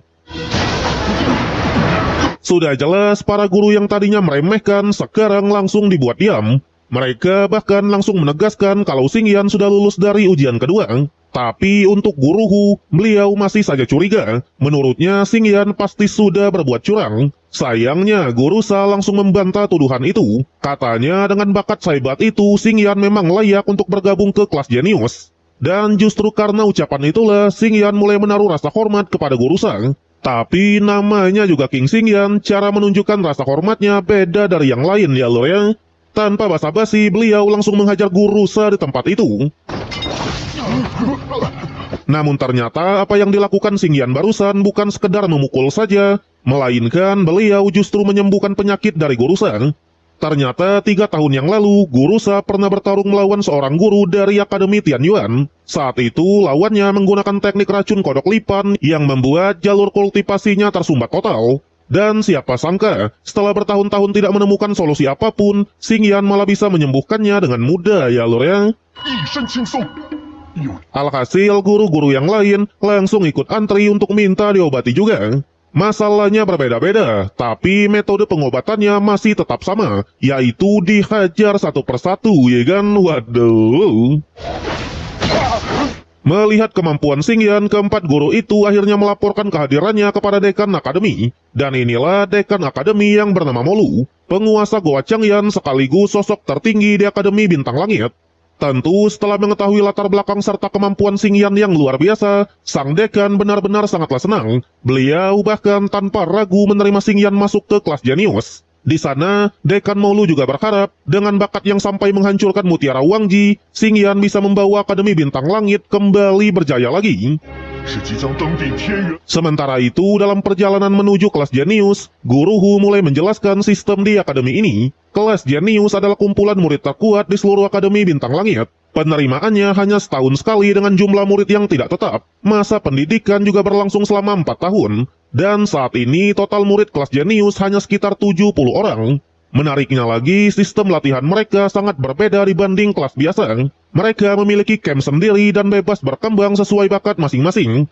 Namun, hukum rimba benar-benar berlaku di tempat ini, di mana yang kuat akan dihormati sedangkan yang lemah bakal langsung tersingkir. Tak hanya itu, kelas jenius juga dibagi menjadi 4 tingkatan. Tingkat pertama diisi oleh para murid yang rata-rata berada di atas ranah bulan tahap kedua. Sedangkan sisanya berada di tingkat kedua. Adapun tingkat ketiga dan keempat sebenarnya tidak ada. Tapi karena ada beberapa keluarga kaya yang rela membayar mahal, akademi terpaksa memasukkan anak-anak mereka ke tingkat tertinggi ya lor ya. Waduh, ternyata dunia kultivasi juga ada jalur orang dalam ya kan? 这几年还真没出过。 Namun terlepas dari semua itu, hal terpenting saat ini adalah turnamen internal akademi. Karena memang hadiah tahun ini benar-benar luar biasa. 3 besar turnamen berhak memasuki Goa Changyan, tanah suci rahasia milik akademi. Goa Changyan adalah goa misterius yang ada di bawah tanah. Konon berkultivasi di sana bisa meningkatkan kekuatan dengan sangatlah cepat. Mendengar itu, Xingyan pun langsung sadar, tubuh asli dari api surgawi Changyan kemungkinan besar tersegel di tempat tersebut. Kemudian mereka pun tiba di danau penekan dewa. Danau ini dipenuhi oleh hewan spiritual di tingkat tinggi. Bahkan banyak yang sudah berada di ranah bulan tahap 9 ke atas. Dan inilah ujian terakhir untuk memasuki kelas jenius, di mana Xingyan harus menyeberangi danau itu hidup-hidup. Namun berkat bantuan Siling, Xingyan bukan cuma berhasil nyebrang, beliau malah menjadikan beberapa monster di sana sebagai santapan makan ya lur ya. Waduh. Sayangnya tindakan itu justru memancing kemunculan dari seekor monster yang besar, yaitu naga banjir. Hewan spiritual peliharaan dari Dekan Molu itu sendiri. 九阶的， Dikatakan kultivasinya sudah mencapai ranah bulan tahap 9, monster yang bahkan ditakuti oleh para murid elit. Namun lur, di hadapan mantan kaisar immortal, naga itu bukanlah apa-apa. Tak butuh waktu yang lama, Xingyan langsung mempermainkannya dan memaksa monster itu menyerahkan inti monsternya sendiri. 啊，消过毒了。 Guru Hu yang melihatnya lagi-lagi dibuat kaget, karena di hadapan Xingyan, naga ganas itu malah berubah menjadi tunggangan penyeberangan, ya kan? Yang ternyata untuk para murid yang lain, karena rata-rata adalah anak orang kaya semua, cara mereka menyeberang adalah dengan membayar uang. Dengan begitu, pihak akademi akan mengutus kura-kura sebagai alatnya, ya lor ya. Waduh, mata duitan juga akademi ini apa-apa bayar, apa-apa duit, ya kan? Singkat cerita, Xingyan akhirnya tiba di markas kelas jenius. Di sana dijelaskan kalau tenda hanya diperuntukkan bagi murid peringkat 9 sampai 18. Sedangkan peringkat 4 sampai 8 tinggal di barak yang khusus. Adapun peringkat 1 sampai 3 mendapatkan pavilion pribadi karena status mereka yang super kaya. 可以随意进出营地。 Dikatakan juga akademi ini benar-benar menuntut kemandirian, makan cari sendiri, uang cari sendiri, bahkan pulang kampung pun cuma boleh sebulan sekali. Tapi untuk 3 jenius, mereka punya hak istimewa dan bebas keluar masuk akademi kapan saja. Meski begitu, Guru Hu memperingatkan Xingyan agar tidak mencari masalah dengan 3 monster kelas jenius itu. Faktanya, saking kuatnya latar belakangnya, ketiganya bahkan langsung dinyatakan lulus tanpa perlu tes sama sekali. Selain itu, sistem peringkat di kelas jenius juga sangat brutal. Peringkat ditentukan berdasarkan kultivasi, bakat, dan hasil turnamen. Jadi, kalau ingin naik peringkat, tantang saja murid yang lain. Siapa yang kalah, peringkatnya akan langsung diambil oleh sang pemenang. Dan kebetulan begitu melihat Xingyan yang cuma berada di ranah bintang tahap 9, banyak murid yang langsung meremehkannya, termasuk seorang pria yang bernama Paman Meng, pengawal pribadi dari Tuan Muda Saguan yang kultivasinya sudah berada di ranah bulan tahap ketiga. Beliau bahkan langsung menyuruh Xingyan membuang sisa makanan milik 3 jenius utama. Namun sayangnya lur, di hadapan Xingyan yang paling anti diperintah, pria itu langsung dihajar tanpa ampun. Bahkan para murid yang sok-sokan juga langsung dilululantahkan ya lor ya. Widih, sikat king. Dan tepat setelah keributan itu, muncullah murid peringkat 4-8 dari kelas jenius yang merasa tidak senang karena banyak tenda yang hancur berantakan. Masing-masing dari mereka adalah si gadis bertopeng misterius, 2 saudara iblis hitam putih, Yan Kun sang penjelajah tanah, dan Meng Nan. 就在这儿呢。 这还有点意思。 Namun bukannya gentar, Xingyan malah makin semangat, karena tepat di saat yang sama, sosok jenius yang sebenarnya akhirnya muncul, ya kan? 我叫苏图图，你呢？ Jenius tersebut bernama Su Tutu. Berbeda dengan para murid jenius lainnya, begitu melihat Xingyan, Tutu langsung sadar kalau pria di depannya bukanlah orang biasa. Karena itulah, Tutu langsung mencoba menjalin hubungan baik. Apalagi Tutu sendiri memang tak suka dengan para jenius di akademi. Menurutnya, peringkat 4-8 ini hanyalah anjing peliharaan dari 3 orang suci yang kerjanya cuma menindas para murid yang lemah. Dan tentunya mendengar ucapan seperti itu, kelima murid tadi langsung naik darah. Apalagi Tutu memang terkenal sering mencari masalah dengan 3 orang suci tersebut. Alhasil, tanpa banyak bicara lagi, pertarungan pun langsung pecah. Pada awalnya, Tutu berhadapan langsung dengan 2 bersaudara hitam dan putih. Namun, karena mulut Tutu terlalu barbar dan terus mengejek si wanita bertopeng, wanita itu akhirnya turun tangan sendiri. Meski begitu, dengan tombak miliknya, Tutu justru mendominasi pertarungan. Sementara di sisi lain, Xingyan yang berhadapan dengan Yan Kun juga terlihat sangat santai. Beliau bahkan bisa mendominasi duel tanpa kesulitan sama sekali. Sampai akhirnya Meng Nan turun tangan. Dan ternyata seperti para jenius aneh pada umumnya, Meng Nan adalah seorang kultivator pengendali roh. Roh yang ia kendalikan memang cukup menyeramkan, tapi tingkah laku tuannya jauh lebih menjijikkan ya lor ya. Waduh. Melihat kemampuan itu, Xingyan sebenarnya cukup mengapresiasi, karena di dunia kultivasi, pengendali roh adalah profesi yang sangat langka. Namun sayangnya, Roh yang digunakan Meng Nan hanyalah roh rendahan. Jadi, tak butuh waktu yang lama bagi Xingyan mengalahkannya. Bahkan si Ling sampai menunjukkan wujud aslinya untuk melahap inti roh dari monster tersebut. 鬼神借过，借 Hal itu membuat Meng Nan pun semakin marah. Tapi sialnya lur, seorang pengendali roh jika tanpa roh sama saja seperti mas-mas biasa, ya kan? Dan akhirnya combo Xingyan dan Su Tutu sukses meluluhlantahkan kelima jenius peringkat atas tersebut. Disitulah Xingyan mulai tertarik dengan pribadi Tutu. Selain kuat, bocah ini juga lucu dan sangat jujur. Alhasil keduanya pun mulai akrab dan resmi berteman. Bahkan setelah itu, mereka langsung berjalan menuju pavilion milik 3 orang suci hanya untuk melihat-lihat. Di sana, Tutu kembali berkata kalau 3 orang suci itu sebenarnya tak layak disebut jenius. Menurutnya, mereka hanya mengandalkan uang dan kekuasaan untuk bertindak semena-mena. 他们也能有千百种方法。 Dan ternyata selama ini, Tutu memang sengaja menyembunyikan kultivasinya serta pura-pura lemah. Alasannya sederhana, karena ia takut kebablasan dan benar-benar membunuh ketiga orang suci tersebut, ya lur yang. Bahkan, alasan dirinya bergabung ke akademi ini cuma satu. Ia ingin masuk ke Goa Changyan agar bisa berkultivasi lebih cepat. Tujuannya sederhana, menjadi kuat demi melindungi orang-orang yang ia cintai. 小妖也是很有追求。 Dan pada akhirnya, sadar kalau 3 orang suci tak akan tinggal diam, Xingyan pun mengajak Tutu untuk nyerang duluan. Namun sebelum itu, mereka malah sibuk menikmati berbagai arak yang mahal yang ada di pavilion tersebut, ya kan? Sementara itu, Dekan Molu yang melihat tingkah mereka berdua hanya tersenyum tipis. Karena sebenarnya sang dekan sudah lama tahu kalau Tutu menyembunyikan kekuatannya. Namun beliau sengaja membiarkannya.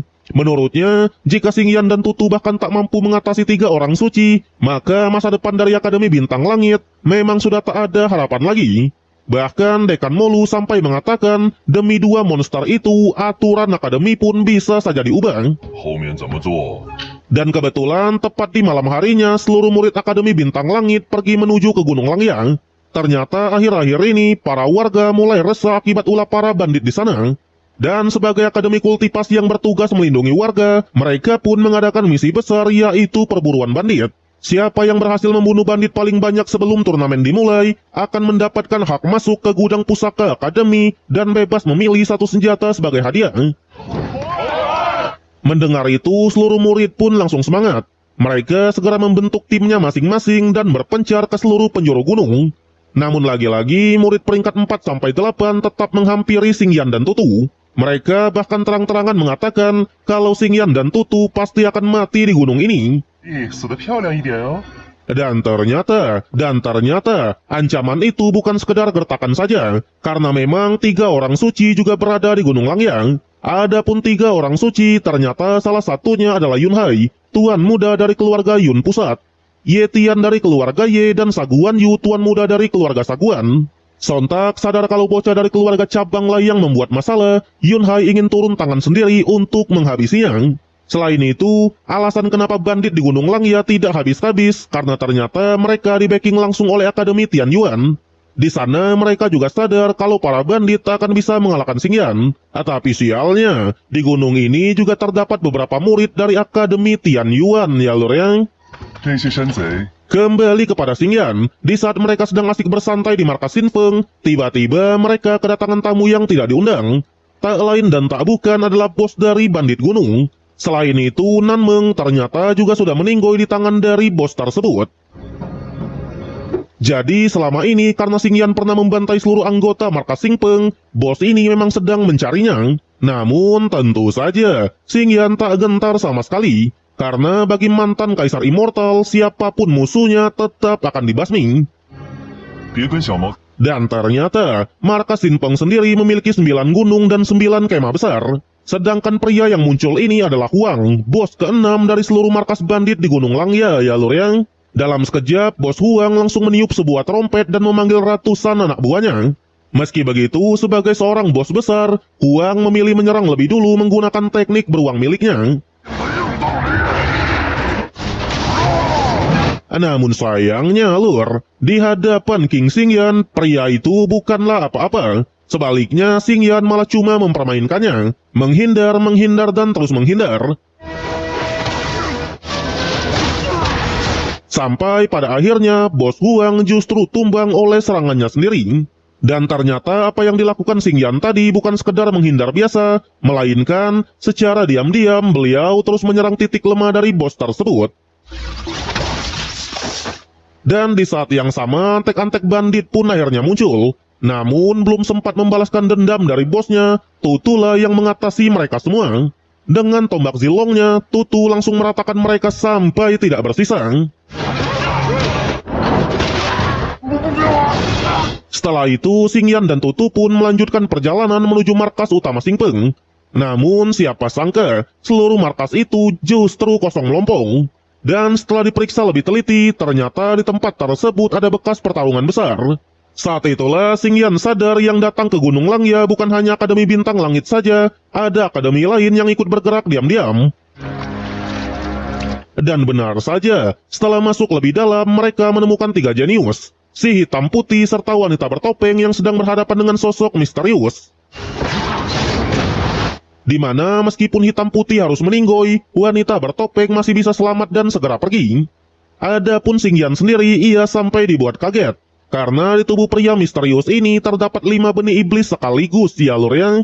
Dan disinilah akhirnya terungkap bahwa sosok tersebut berasal dari Akademi Tianyuan. Ternyata selama ini Akademi Tianyuan hanya memanfaatkan markas Xing Peng sebagai alat untuk mempercepat kultivasinya. Faktanya, ketua Xing Peng itu sendiri sudah ditanamkan benih iblis sejak lama. Namun, karena sang ketua menolak menyerahkan tubuhnya, pria misterius langsung menelannya secara paksa. Dan begitu identitasnya sudah terbongkar, pria itu akhirnya menunjukkan kekuatan aslinya yang sudah dirana bulan tahap ke-7. Pada awalnya, Tutu yang barbar mencoba menyerangnya secara langsung. Namun sayangnya, di hadapan lawan sekuat itu, tombak zilong miliknya langsung hancur berkeping-keping ya lur ya. Bahkan si Ling sampai harus turun tangan untuk menyelamatkannya. Sementara itu, karena keadaan sudah semakin serius, Xing Yan akhirnya mengungkapkan identitas dari pria tersebut. Dia adalah wakil dekan dari Akademi Tianyuan sekaligus guru dari Lin Wei kemarin. Dan ternyata dialah dalang dibalik semua benih iblis selama ini. Dimulai dari geng serigala, Lin Behua, Lin Wei hingga para bandit Gunung Xing Peng, semuanya ditanam benih iblis oleh pria ini. Tujuannya sederhana, suatu hari nanti semua bibit itu akan dipanen untuk meningkatkan kultivasinya secara instan.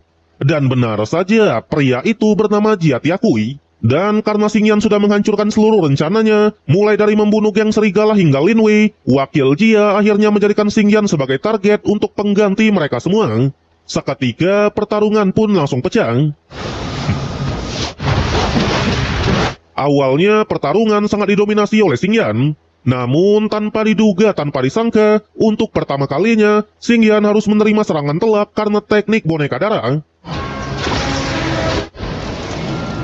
Di momen itulah, merasa dirinya sudah menang, wakil Jia langsung mencoba menanamkan benih iblis ke tubuh Xing Yan.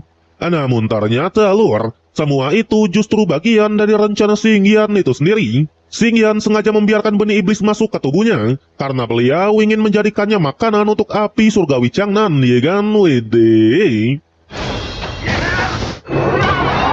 Namun, setelah pertarungan melawan wakil Jia selesai, tiba-tiba Xing Yan sudah berada di Akademi Bintang Langit dan sedang dirawat oleh seorang gadis cantik.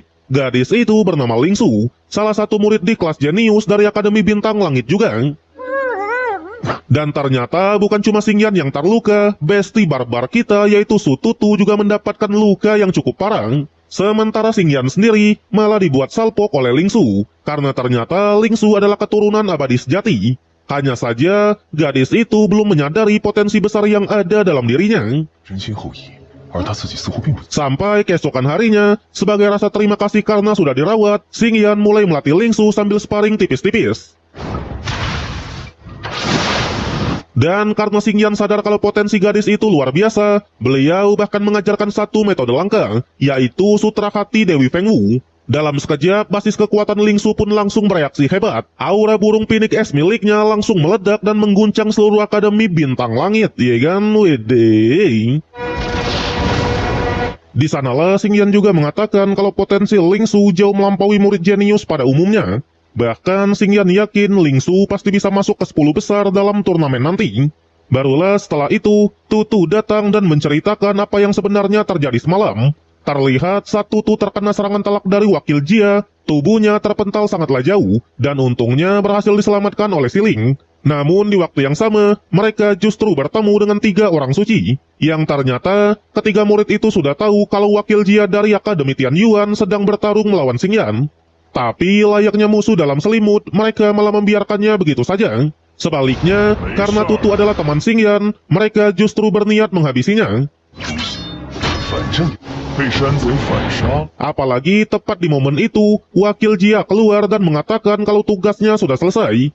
Xing Yan masih berada di dalam, sedangkan Tutu akan diserahkan kepada 3 orang suci. Untungnya, tepat di saat yang sama, Ling Su muncul dan mengatakan kalau menurut perintah gadis bertopeng, para murid diminta untuk saling membantu karena wakil Dekan Kong sedang dalam perjalanan menuju ke tempat ini. 这就不太方便了。 Mendengar itu, 3 orang suci yang awalnya ingin menghajar Tutu langsung ragu-ragu. Bahkan pada akhirnya mereka pun memilih pergi. Dan tepat di momen itulah, Tutu akhirnya jatuh pingsan. Sebelum kehilangan kesadarannya, ia hanya meminta Ling Su untuk menyelamatkan Xing Yan. Adapun Xing Yan sendiri, setelah ditanamkan benih iblis kemarin, ternyata ia hanya pura-pura pingsan ya lur ya. Sebaliknya dengan wujud dari api Changyan, Xing Yan langsung melahap balik benih iblis tersebut. Di sanalah, karena Xing Yan sudah menganggap Tutu sebagai saudaranya sendiri, mereka pun sepakat untuk sama-sama mencapai puncak dunia. 兄弟，往后我俩一起。 Hingga tak terasa turnamen internal akademi akhirnya sudah dimulai. Berita tentang turnamen langsung menyebar kemana-mana. Ling Su benar-benar menunjukkan performa luar biasa. Xing Yan berhasil menyapu bersih 99 murid, sedangkan Tutu menjadi kuda hitam dalam turnamen yang kali ini. Yang ternyata alasan mereka bisa mendominasi seperti ini karena format turnamen sudah diubah. Murid dalam, murid luar, dan murid jenius kini digabung menjadi satu. Itulah sebabnya jumlahnya sangatlah banyak. 你松手！ Namun di waktu yang sama, Ling Su dan temannya sedang diganggu secara paksa oleh murid yang bernama Hu Xiaomu. Hal itu membuat Tutu langsung marah dan tanpa basa-basi menghajarnya di tempat itu. 谁们赶紧去！ Bahkan meskipun Xiaomu adalah cucu dari wakil Dekan Sun, Tutu tetap tak peduli dan terus menghajarnya. Namun bukannya takut, Xiaomu malah tetap melawan. Hingga pada akhirnya Xing Yan lah yang turun tangan. Bedanya Xing Yan tidaklah bertindak kasar, ia hanya menunjukkan aura tekanannya saja. 我撑不住了！早知道还会跪下。 Dan di saat itulah, karena selama ini Xiaomu selalu bertindak semena-mena, dan baru pertama kali merasakan tekanan yang sangatlah kuat, alih-alih melawan, Xiaomu justru mengikuti kata hatinya dan langsung meminta maaf ya lor ya. Waduh. Untungnya Xing Yan masih mau berbaik hati dan menyuruhnya segera pergi. Namun masalah belum berhenti sampai di situ. Tepat di momen berikutnya, mereka malah disambut oleh para penari dari 3 orang suci. Tujuannya jelas, menyerang dengan berbagai godaan manja. Tapi lagi-lagi, layaknya 2 pria Sigma, Tutu dan Xing Yan malah dengan santai meladeninya.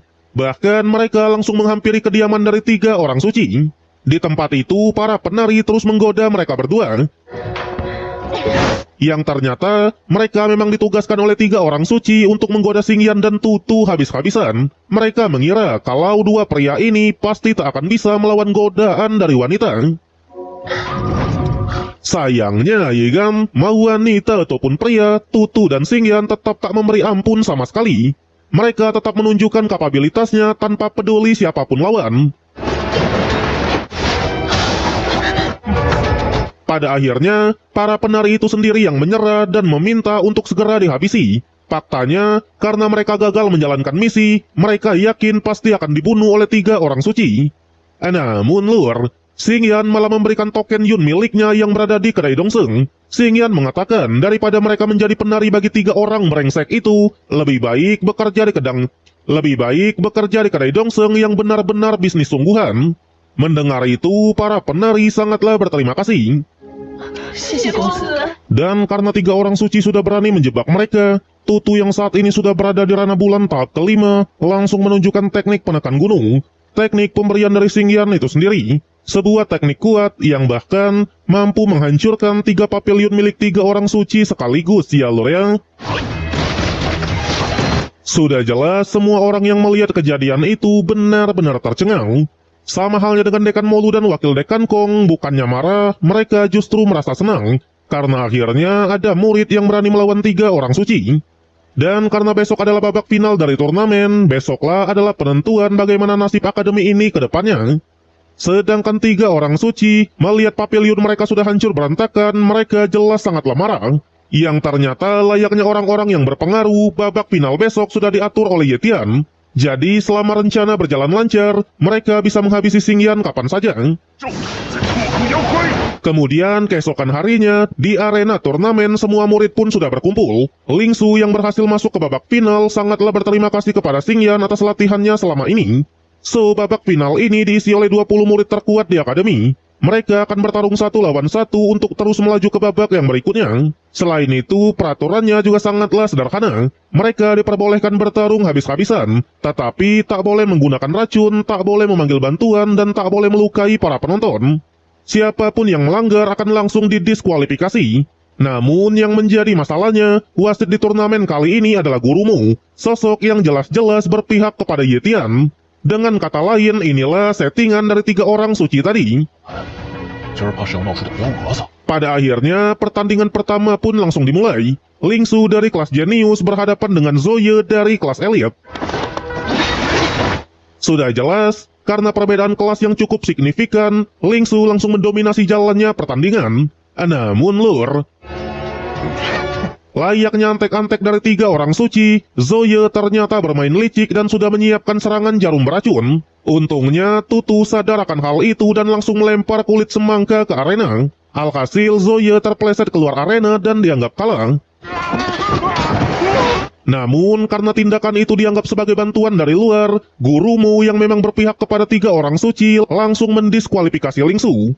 Di momen itulah, karena sudah tak ada pilihan lain, Xingyan akhirnya membongkar semuanya. Ia mengatakan kalau Zoye tadi sebenarnya sudah menyiapkan serangan jarum racun. Pada awalnya, gurumu masih saja menyangkal dan mengatakan kalau jarum itu hanyalah senjata rahasia biasa yang memang diperbolehkan. Tapi sayangnya, Xingyan langsung menusukkan jarum itu ke tubuh Zoye itu sendiri. Dan benar saja, jarum tersebut memang mengandung racun penghancur roh. Sekali terkena ketika seseorang menggunakan energi murni, racun itu akan bereaksi dan membunuh korban di tempat. Alhasil, karena buktinya sudah ada di depan mata, ditambah wakil dekan Kong turun tangan sendiri, gurumu pun langsung terdiam dan mau tak mau menyatakan Lingsu sebagai pemenang di pertandingan. 本场 Dan sebelum lanjut ke ronde kedua, kita diperkenalkan oleh seorang wanita cantik, wanita dari kelas elit yang bernama Suye. Suye ternyata adalah teman masa kecil dari Sututu, sekaligus juga kekasihnya, ya kan? Ternyata ronde kedua akan mempertemukan Suye dengan Jingang dari kelas Genius. Tapi lur, dengan cambuk rantai miliknya, Suye bisa dengan mudah memenangkan pertandingan itu. Kemudian turnamen pun terus berlanjut. Xingyan, Tutu, dan Lingsu benar-benar mendominasi pertarungan. Bahkan mereka bertiga termasuk Suye resmi masuk ke 10 besar dari turnamen. Dan di babak 10 besar inilah, Suye harus berhadapan dengan lawan yang sangat kuat yaitu Rulong. Rulong adalah antek-antek dari 3 orang suci sekaligus juara turnamen internal di tahun lalu. 大赛的冠军云海的情。 Pada awalnya dengan cambuk miliknya, Suye masih mencoba mengimbangi pria tersebut. Bahkan Suye sampai mengeluarkan tombaknya juga. Namun siapa sangka, Rulong ternyata juga sudah ditanamkan benih iblis, di mana ia langsung menggunakan teknik ilusi pengikut iblis. Dan tepat di momen ketika Suye hampir terkena serangan telak, Tutu menerobos masuk ke arena untuk melindunginya. Alhasil, Tutulah yang terkena tusukan tepat di bagian dada ya lur ya. Hal itu membuat Suye pun sangatlah kaget sekaligus sedih. Namun untuk Siling, sedangkan Rulong sendiri bukannya menghentikan pertarungan, ia malah ingin membunuh mereka berdua. Untungnya Xingyan turun tangan dan langsung memberikan serangan balik. Lagi-lagi tindakan itu dimanfaatkan oleh gurumu untuk menyudutkan Xingyan. Sayangnya Xingyan tidaklah gentar dan malah langsung menghajar guru tersebut. Xingyan protes ketika Rulong menggunakan teknik iblis tadi, gurumu justru pura-pura tidak melihat. 数之下， Di sanalah, karena gurumu masih terus membela diri, Xingyan akhirnya membongkar semuanya. Di mana gurumu hanyalah antek dari Yetian, salah satu dari 3 orang suci. Dan karena identitasnya sudah terbongkar, gurumu pun langsung mencoba melarikan diri. Sayangnya, Xing Yan hanya berkata teman-temannya bukanlah objek yang bisa disakiti sesuka hati. Dengan ini, satu pukulan pun langsung menghantam pria tersebut, ya kan? Wede. Sontak, Rulong yang melihat kejadian itu langsung melaporkan semuanya kepada Wakil Dekan Kong agar Xing Yan segera dihukum. Sayangnya, Wakil Dekan Kong hanya berkata kalau aturan turnamen sudah diubah. Murid yang memasuki jalan iblis akan langsung didiskualifikasi. Sebaliknya, Xing Yan dan kawan-kawan justru dianggap membela kebenaran dan tetap dipertahankan. Pada akhirnya, turnamen pun ditunda hingga besok pagi dan semua orang diminta untuk bubar. 给你了。 Namun, tepat di momen itu, karena arena ini sudah bukan lagi bagian dari turnamen, Xing Yan langsung mengincar Rulong. Bahkan nggak tanggung-tanggung, Rulong langsung dieksekusi di tempat itu, ya lor yang. Kemudian, karena Xing Yan ingin menjelajahi Goa Changyan yang berada di bawah tanah, ia memutuskan untuk tidak melanjutkan turnamennya dan menyerahkan semuanya kepada Tutu dan kawan-kawan. Singkat cerita, Xing Yan akhirnya memasuki goa tersebut. Dengan menekan pedang milik patung Feng Wuji Guang, mereka berhasil mengaktifkan mekanisme pembuka pintu. Dan ini adalah Goa Changyan. Namun di saat yang sama, Dekan Molu dan Wakil Dekan Kong menerima satu pesan yang penting. Pesan itu berisi laporan kalau ternyata 3 orang suci sudah membelot ke Akademi Tianyuan.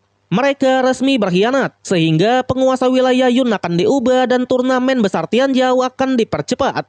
主人，天家人趁这个时机， Di sanalah sang dekan akhirnya sadar kalau selama ini 3 orang suci hanya mengincar sumber daya milik akademinya. Apalagi Akademi Tianyuan memang sudah lama ingin menelan Akademi Bintang Langit. Dan karena situasinya yang sangat mendesak, Dekan Molu langsung memberikan perintah kepada wakil untuk mempercepat turnamen internal. Faktanya, siapapun pemenangnya nanti, dialah yang akan menjadi perwakilan akademi di turnamen Tianjiao. 这次决出的胜， Kembali kepada Xing Yan di dalam Goa Changyan, ternyata pintu masuknya sudah diselimuti formasi dan gerbang api. Untungnya, berkat api kekacauan milik Siling, mereka bisa dengan mudah mengatasinya dan masuk ke dalam. 可爱。 Dan inilah lur, wujud asli dari api Changyan. Sisa jiwa api itu akhirnya muncul dan mengatakan kalau tubuh aslinya ternyata masih belumlah lengkap. Yang ternyata saat memasuki tempat ini, api Changyan merasakan kesadarannya seolah dipaksa ditarik keluar. 才总算 Mendengar itu, Xing Yan langsung menjelaskan kalau di tempat ini terdapat formasi pengunci naga. Itulah sebabnya tubuh asli api Changyan masih disegel agar auranya tidak terdeteksi ke dunia luar. Sedangkan gerbang api tadi adalah inti dari formasi tersebut. Namun, satu-satunya alasan kenapa tubuh asli api Changyan sangat berbeda sekarang karena tubuhnya sudah terluka parah dan kekuatannya hilang hingga 90%. Di titik itulah Xing Yan akhirnya sadar bahwa dalam kondisi sekarang ia tak akan bisa langsung memulihkan seluruh kultivasinya. 李苍岩焰火现在的情况， Meski begitu, karena api Changyan sudah rela mengakuinya sebagai tuan, Xing Yan tetap akan membantunya. Xing Yan bilang dengan bantuan Siling, mereka masih bisa menyatukan kembali sisa jiwa api Changyan dengan tubuh aslinya. Namun untuk kekuatannya, api Changyan harus memulai semuanya dari awal. 失去的力量，以后 Untungnya api Changyan tak keberatan sama sekali. Dan dengan ini proses penyatuan tubuh antara sisa jiwa dan tubuh asli akhirnya resmi dimulai. Namun lur, tepat di momen itu 3 orang suci tiba-tiba datang ke tempat tersebut. Yang ternyata mereka juga sudah mengetahui keberadaan dari api Changyan sejak lama. Hanya saja mereka tak memiliki cara untuk menghancurkan formasinya. Dan karena Xing Yan lah yang sudah membuka jalan, mereka berniat merebut api Changyan. Apalagi karena Xing Yan dan Tutu sudah menentang mereka, 3 orang suci pun ingin menghabisi Xing Yan di tempat ini. Terjadi pertarungan 3 lawan 1, di mana Siling masih diperintahkan untuk fokus membantu proses penyatuan api Changyan. Pada awalnya, pertarungan benar-benar didominasi oleh 3 orang suci. Yetian dan Tuan Muda Saguan bertarung langsung melawan Xing Yan. Sedangkan Yun Hai sibuk memasang formasi pelindung agar tak ada yang bisa membantu Xing Yan. Sementara di pertarungan, Xing Yan hanya menghindar dan terus menghindar. Sampai pada akhirnya, dengan teknik gabungan mereka, kedua orang suci berhasil mengurung Xingyan di dalam serangan yang mematikan. 我要把你排成猪。 Tapi lur, serangan itu bukanlah apa-apa. Karena ternyata tepat di momen itu, api Changyan akhirnya berhasil menyatu dengan tubuh aslinya. Sehingga Xingyan langsung mulai menyerap api tersebut. 极尽修成，相信令 Pada awalnya, karena proses penyerapan api surgawi membutuhkan waktu yang lama, mereka tetap tak gentar sama sekali. Yunhai bahkan langsung mengeluarkan senjata tingkat Maharaja untuk menyerang juga. Dan di sanalah mereka akhirnya membongkar semuanya tentang akademi ini. Ternyata selama Gua Changyan bisa dihancurkan, kekuatan Akademi Bintang Langit akan langsung merosot. Dan itulah misi mereka selama ini. Mereka ingin menjatuhkan akademi ini untuk bergabung sepenuhnya dengan Akademi Tianyuan. 智慧被天元学院所吞噬。 Sontak setelah mengetahui kalau 3 orang suci hanyalah antek-antek dari Akademi Tianyuan, Xingyan langsung mempercepat penyerapannya. Dan tepat di momen itu pula, Dekan Molu akhirnya merasakan kebangkitan dari api Changyan. Tanpa banyak berpikir, beliau langsung OTW ke tempat itu. Sementara Xingyan setelah berhasil menyerap api Changyan sepenuhnya, dirinya masih berdiri dengan tegap. Bahkan jika mereka masih ingin melawan, dengan sarung pedang Zantian, Xingyan siap bertarung mati-matian. 威力来破解这场。 Dan inilah wujud sempurna dari api Changyan setelah menyatu lagi dengan tubuh aslinya ya lur ya. Dikatakan setelah proses penyerapan ini, Xingyan berhasil menembus kerana bulan tahap akhir. Bahkan sekarang Xingyan bukan cuma memiliki senjata yang legendaris, tapi juga binatang purba dan api surgawi di tingkat tinggi. Sedangkan Yunhai, karena masih berani mengancam akan menghancurkan keluarga Yun di kota Tianyu, Xingyan benar-benar tak mau memberi ampun. Dengan kekuatan barunya ini, Xingyan siap memberikan serangan balasan. Tapi lur, 胆敢闯进苍岩洞， tepat di momen itu Dekan Molu akhirnya tiba. Kedatangan Dekan itulah yang langsung dimanfaatkan oleh 3 orang suci untuk melarikan diri. 这 Sedangkan Dekan Molu sendiri melihat aura dari Xingyan, entah kenapa beliau merasa kalau Xingyan bukanlah praktisi biasa. Aura yang dimilikinya sudah seperti seorang kaisar immortal yang sangat kuat, ya kan? Wede. Ya emang kaisar immortal yang turun ke dunia manusia ini judulnya ya. Adapun Xingyan sendiri, ia hanya berkata, teruntuk 3 orang suci, di pertemuan yang berikutnya tak akan ada kata ampun sama sekali. 强大宛若先帝降。